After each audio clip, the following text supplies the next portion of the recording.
Début mars 2021, les travaux de création de la gare PFT à Ciney ont débuté. Les premières journées ont été dédiées au nettoyage et débroussaillement des sites, des talus et futurs chemins d'accès. Afin de travailler en toute efficacité et rapidité, les bénévoles se sont séparés en plusieurs groupes.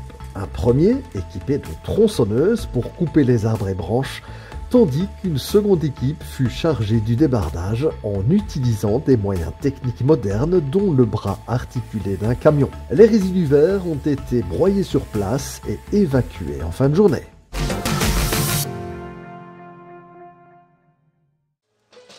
Mi-mars, les travaux de remise en état de la voie ont débuté à hauteur de Hallois. L'opération visait à remplacer environ 400 mètres de traverse en bois arrivés en bout de ville. Afin de réaliser facilement cette lourde opération, les bénévoles ont inventé une machine guidée par grue qui a pour but de creuser sous la voie et de faire glisser les traverses de bois sous les rails.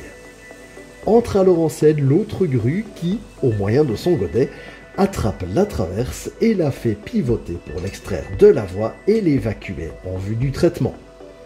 Traverse après traverse, l'opération s'est déroulée une grande partie de la journée.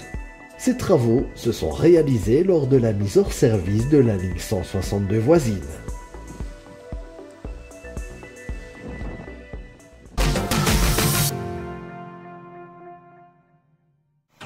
Fin mars, les travaux de rénovation des voitures-bars et restaurants Mitropa du chemin de fer du Boc ont été entrepris en gare de Spontin. La première étape visait à gratter l'ancienne peinture et procéder à un nettoyage haute pression.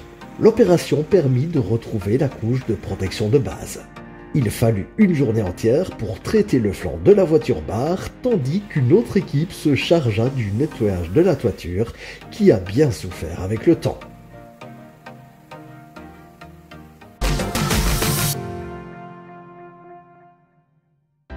Et nous terminons ces informations par une visite auprès de nos collègues du site du musée de Saint-Guilain, où les travaux de réfection de la toiture ont enfin débuté.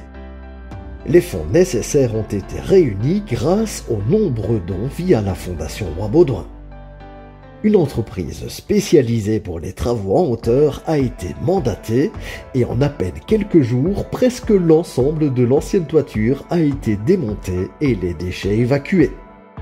À l'issue du démontage, des nouveaux panneaux isolants plus légers seront installés.